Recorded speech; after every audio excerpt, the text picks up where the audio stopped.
বাংলাদেশে এখন সবচেয়ে সস্তা শব্দ হচ্ছে ঐক্য। এই যে আলেম ওলামা বলতেছে ঐক্য চাই, ঐক্য চাই, ঐক্য চাই।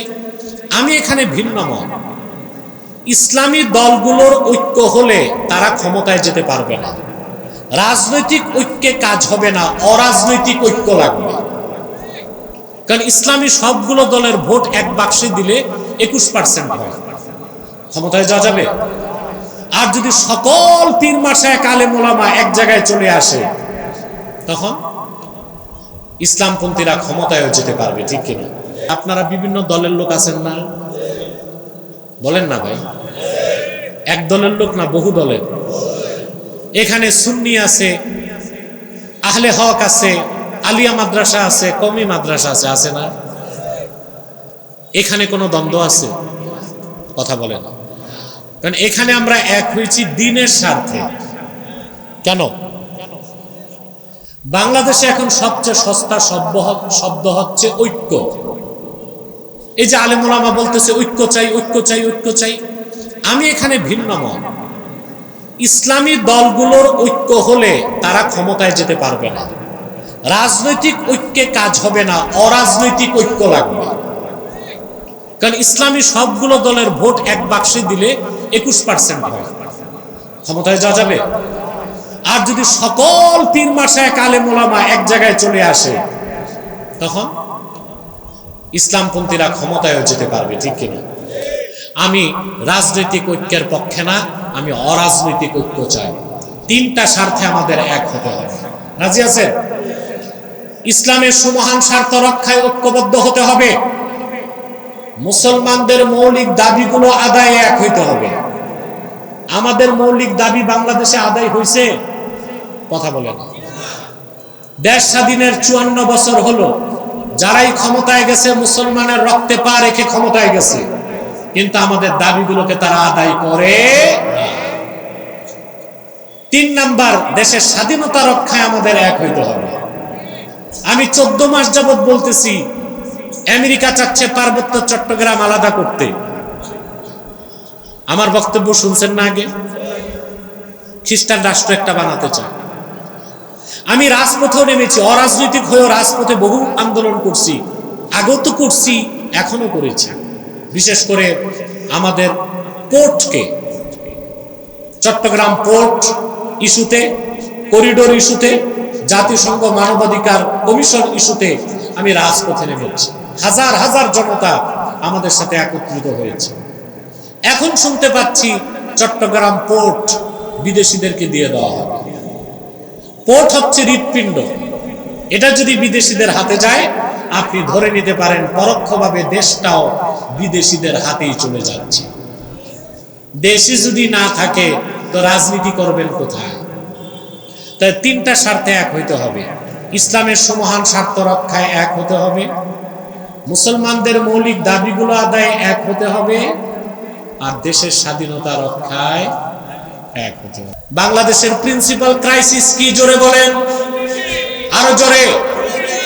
Corruption, corruption, only corruption. বাংলাদেশের মূল সমস্যা হচ্ছে দুর্নীতি। আগে যারা ছিল 2 লক্ষ কোটি টাকা বিদেশে পাচার করেছে, যে ঋণ করে রেখে গেছে তারা, আপনাদের প্রত্যেকটা মানুষের মাথা পিছু ঋণ হচ্ছে 1,07,000 টাকা। 1 লক্ষ, এই পরিমাণ তারা দুর্নীতি ঋণ করে গেছে। তারপর তারা চলে গেছে, নতুন সেটআপ বসছে। এখন কি দুর্নীতি নাই? কথা বলেন না, বাড়ছে? আগে হইছে সরাসরি স্থূল দৃষ্টিকোণ থেকে দুর্নীতি হয়েছে, আর এখন যিনি, উনি তো চালাক, এখন হচ্ছে মাইক্রো ক্রেডিট সিস্টেমে। এখন হচ্ছে মাইক্রো ক্রেডিট সিস্টেমে হচ্ছে। আগে দুর্নীতির টাকা যেত বস্তায়, তারপর যেত ব্যাংকের চেকে। এখন বস্তাও না, চেকও না, এখন দুর্নীতির টাকা আসে ক্রিপ্টোকারেন্সিতে। কিসে আসে? ক্রিপ্টোকারেন্সিতে। অর্থাৎ এটা দেখা যায় না, এটা হাওয়া। এটা কি? হাওয়া। আপনার অ্যাকাউন্টে টাকা চলে আসবে ঠিকই, $10 বিলিয়ন আসবে, হাতেও ধরতে হবে না, ক্রিপ্টোকারেন্সিতে চলে আসবে। দুর্নীতি আগেও ছিল, এখনো আছে। যদি তাকওয়া ভিত্তিক রাজনীতি না হয়, সামনে যারা আসবে তাদেরকেও সিস্টেমের কারণে দুর্নীতিতে জড়াতেই হবে। ঠিক কিনা বলেন? তাহলে বাংলাদেশকে দুর্নীতিমুক্ত করার জন্য আমাদের প্রথম কাজই হচ্ছে, এই যে আমাদের ইঞ্জিনিয়ার সাহেব বললেন আমাদের কাজ কি হবে, আপনাদের প্রথম কাজ, যারাই ক্ষমতায় যাবে তাদের প্রথম কাজ হচ্ছে শিক্ষা ব্যবস্থাকে ইসলামাইজেশন করতে হবে। শিক্ষা ব্যবস্থাটা ইসলামী করতে হবে। অর্থাৎ ম্যাজিস্ট্রেট, ব্যারিস্টার, উকিল, জজ, আমলা, কামলা, সচিব যে যেভাবেই পড়বে ইসলামের মৌলিক জ্ঞানটা সে অর্জন করবে। প্রাইমারি থেকে বিশ্ববিদ্যালয় পর্যন্ত গোটা শিক্ষা ব্যবস্থাকে ইসলামাইজ করতে হবে, ইসলামীকরণ করতে হবে, ঠিক কিনা বলেন? তখন দুর্নীতিবাজ পাবেন? কথা বলেন। আপনি দুর্নীতি কি দিয়া বন্ধ করবেন? দুর্নীতি বন্ধ করতে দুদক, ঠিক কিনা? তো দুদকে যারা বসছে ওনারা কি মঙ্গল গ্রহ থেকে আসছে না এই বিশ্ববিদ্যালয়েরই প্রোডাকশন? কথা বলেন। তো ওনারা কিভাবে দুর্নীতি মুক্ত করবেন? চুরি, চামারি, দুর্নীতি, অশ্লীলতা, খারাপ কাজ থেকে বাঁচার জন্য আল্লাহর ভয় বা তাকওয়ার কোনো বিকল্প নাই। শিক্ষা ব্যবস্থা তাকওয়া ভিত্তিক হতে হবে, সংস্কৃতিটা তাকওয়া ভিত্তিক হতে হবে, ব্যবসাটা তাকওয়া ভিত্তিক যখন হবে সেই ব্যবসায় ভেজাল থাকবে না, চুরি থাকবে না, দুই নাম্বারই থাকবে না। রাজনীতি যখন তাকওয়া ভিত্তিক হবে সেই রাজনীতিটা পাওয়ার পলিটিক্স হবে না, জনগণের সেবা হবে। কেউ রাজনীতি সম্পদ চুরি করার জন্য রাজনীতি করবে না, কেউ ক্ষমতায় যাবে লুটপাট দুর্নীতির জন্য যাবে না, সে যাবে জনসেবার জন্য, আল্লাহর বান্দাদের খেদমতের জন্য, ঠিক কিনা বলেন? তো সবকিছুর মূলে তাকওয়া। মূলে কি? তাকওয়া। আমরা অনেক শিক্ষিত মানুষ দেশে পাচ্ছি, আমাদের দেশে সচিব, উপসচিব যারা যথেষ্ট যোগ্য, তারা বিসিএস ক্যাডার, অনেক পরীক্ষা নিরীক্ষার পর তাদেরকে নেওয়া হয়েছে, কিন্তু আমরা ভালো অফিসার পাই না। কারণ আমাদের দেশে যে পড়াশোনা, বিজ্ঞান আছে, ভূগোল আছে, অর্থনীতি, সমাজনীতি, রাষ্ট্রনীতি, জুলজি, বোটানি, কসমোলজি সব পড়ায়, শুধু ইসলামটাই পড়ায় না। বিগত 16 বছরের চেষ্টাই ছিল গোটা শিক্ষা ব্যবস্থাকে সেকুলার শিক্ষা করা। অতএব দুর্নীতি মুক্ত বাংলাদেশ যদি আগামীতে গড়তে হয় গোটা শিক্ষা ব্যবস্থাকে ইসলামীকরণ করতে হবে।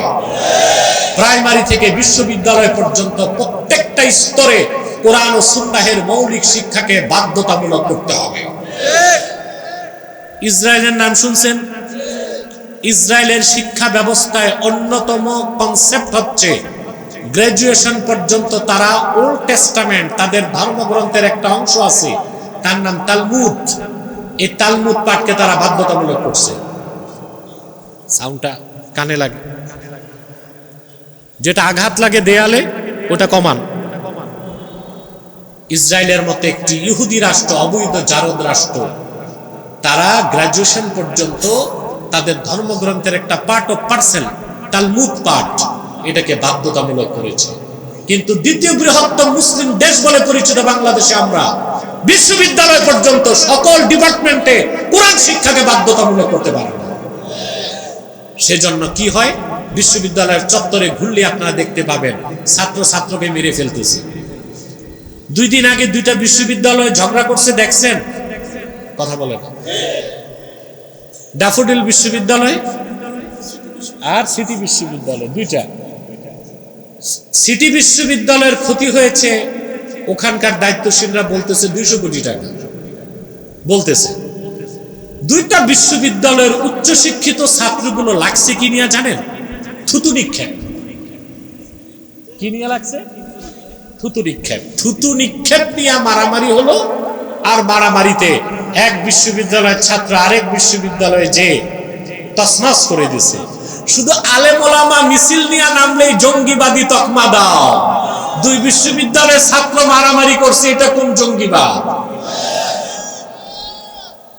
আলেম ওলামা বৈধ দাবি নিয়ে মাঠে নামবে, বলবে এরা সন্ত্রাসী, এরা উগ্রবাদী, এরা এক্সট্রিমিস্ট, চরমপন্থী। আর সামান্য থুতু নিক্ষেপ নিয়ে এক বিশ্ববিদ্যালয়ের সব ছাত্র যে আরেক বিশ্ববিদ্যালয়ে নেশাকার করে দিচ্ছে, এটা কোন সন্ত্রাসবাদ? এটা কোন জঙ্গিবাদ? এটা কোন সহিংসতা? তাও হয়েছে কি নিয়ে? সামান্য থুতু নিক্ষেপ করা নিয়ে। এরকম শিক্ষা ব্যবস্থায় আমরা আমাদের ছাত্রদেরকে দিচ্ছি। অতএব তাকওয়া ভিত্তিক জীবন যাপনের কোনো বিকল্প নাই। আমরা আল্লাহকে ভয় করব, আল্লাহকে ভয় করব না। আল্লাহর ভয় যখন অন্তরে থাকবে, আমাদেরকে দুদক দিয়া দমন করতে হবে না। যে ব্যক্তি যার ভিতরে আল্লাহর ভয় নাই, সে দুর্নীতি দমন কমিশনকে ভয় পায়, ঘুষ খায় গোপনে, কেউ দেখে না। কিন্তু যে আল্লাহকে ভয় পায়, সে জানে আল্লাহর পক্ষ থেকে দুই কাঁধে দুইজন কমিশনার বসানো আছে, ঠিক কিনা? এই বিশ্বাস যার আছে, সে ঘুষ খাবে রাতে বা দিনে, ঘরের দরজা খুলে বা বন্ধ করে। আল্লাহ এমন দুই কমিশনার রাখছেন, কিরামান কাতিবিন, যারা সব কিছু লিখে যাচ্ছে। 24 ঘন্টার প্রতিটি কাজের রেকর্ড আমলনামার মধ্যে আসছে। ভাই সব, আমি এই মেসেজটা আপনাদেরকে দিলাম। আমাদের ইবাদত বন্দেগীতে, ব্যক্তি জীবনে, সমাজ জীবনে, সংসার জীবনে, রাষ্ট্র জীবনে, সকল ক্ষেত্রে আমাদেরকে, রাজনীতিক ক্ষেত্রে তাকওয়ার অনুসরণ করতে হবে। এ সব কিছু যদি তাকওয়া ভিত্তিক হয়, তখনই বাংলাদেশ সুখী হবে, সমৃদ্ধ হবে। এছাড়া এই যে কি সনদ টনদ হয়েছে, আমাকে স্বাক্ষর অনুষ্ঠানে দাওয়াত করছিল, আমি যাই নাই। আমি জানি এই সনদের কোনো ভবিষ্যৎ নাই, এই সনদের কোনো ভবিষ্যৎ নাই। 3 মাস এই বড় বড় বুদ্ধিজীবীরা বসে 88টা বিষয়ে একমত হয়েছে। কয়টা বিষয়? কয় মাস লাগছে? আর এই বুদ্ধিজীবীরা আমাদেরকে কটাক্ষ করে, বলে আলেমরা নাকি মিল নাই। আলেমদের মিল নাই, কথা বলে না। কোন আলেম বলছে আশার নামাজ 3 রাকাত? না, সবাই বলে 4 রাকাত। দ্বন্দ্বটা কোথায়? নামাজ শেষ, দোয়া করব কি করব না, এখানে দ্বন্দ্ব। দোয়ায় হাত তুলবো কি তুলবো না, মানে দ্বন্দ্বটা মুস্তাহাব নিয়ে। মৌলিক ক্ষেত্রে আলেমদের কোনো দ্বন্দ্ব নাই। তোমরা সবাই তো গণতন্ত্রের পূজা করো, তাহলে গণতান্ত্রিক সংস্কার দেশ গঠনের ক্ষেত্রে 3টা মাস লাগলো 88টা বিষয়ে একমত হইতে। তো দ্বন্দ্ব তো সব তোমাদের মধ্যে। জিটা ঠিক মতো কইলাম, তাও আবার পয়েন্ট অফ ডিসেন্ট আছে অনেকগুলো। এরপর আবার দ্বন্দ্ব হচ্ছে গণভোট আগে না পরে, কখন হবে। এই সব কিছু দিয়ে কিছুই হবে না। প্রকৃত সংস্কার রাষ্ট্রের হবে যদি কোরআন সুন্নাহর আলোকে দেশটাকে আমরা গঠন করতে পারি, ঠিক কিনা? মনে করেন আপনি সনদ পাশ হয়ে গেছে, গণভোটও হয়ে গেছে, তারপর সংবিধান অনুযায়ী 2/3 ভোট যারা পাবে, তারা যদি সনদ বাতিল করে, কথা বলেন, পারে কিনা? 2/3 ভোট নিয়ে যারা ক্ষমতায় যাবে, তারা এই সনদকে বাতিল করে দিল, সব গেছে, ঠিক কিনা বলে? মানুষ যে সনদ বানায়, সংবিধান বানায়, এটা বানানো যায়, কাটাও যায়, কিন্তু আল্লাহর কোরআন, এর কোনো পরিবর্তন নাই। সুবহানাল্লাহ বলবেন না? আমরা যে সনদ বানাই, সংবিধান বানাই, এটার একটা উদাহরণ আছে, দিব। এটা হচ্ছে হিন্দুরা মূর্তি বানায় না, তারপর মূর্তির ইবাদত করে, আবার এরাই মূর্তিগুলো নিয়ে নদীতে কি করে ফেলে দেয়, কথা বলে না। হযরত ওমর রাদিয়াল্লাহু তাআলা আনহু একদিন বসে আছেন, হঠাৎ হাসতেছেন। তো লোকজন জিজ্ঞেস করলো, হুজুর কথা নাই বার্তা নাই, হাসতেছেন কেন? হযরত ওমর বললেন, জাহিলি যুগে ইসলাম গ্রহণের আগে একটা কাজ করতাম আমরা, এটা মনে পড়ছে। বলে কি কাজ করতেন? বলে কুন্না নাসনাউ সানামাম বিল আজওয়া সুম্মা নাআকুলুহু। হযরত ওমর বলেন, জাহিলি যুগে আমরা খেজুর দিয়া মূর্তি বানাইতাম, মাটি দিয়া না, কি দিয়ে? খেজুর দিয়ে মূর্তি বানাইতাম, সম্মান করতাম, চুমু খাইতাম, বুকে নিতাম, মাথায় নিতাম, বগলে নিতাম, ইজ্জত করতাম, ক্ষুধা লাগলে খেয়ে ফেলতাম। এখন খাইতে সমস্যা হইতো, কি দিয়ে বানানো ছিল? আমরাই সংবিধান বানাই, আমরাই সনদ বানাই, আবার এই সংবিধান আমরাই 2/3 ভোট নিয়ে খেয়ে ফেলবো, কথা বলেন। সব হচ্ছে আপনাদেরকে মানে ভুলের মধ্যে রাখা। আমাদের প্রকৃত সংস্কার সংবিধান হবে কোরআন সুন্নাহর আদর্শে, নীতিতে আমরা যদি দেশ সমাজ ও রাষ্ট্র বানাতে পারি। বিদায় লগ্নে একটা কথা বলবো, তারপর আমি আপনাদের বিদায় দেবার চেষ্টা করব। দেখুন, ব্যক্তিগতভাবে প্রত্যেক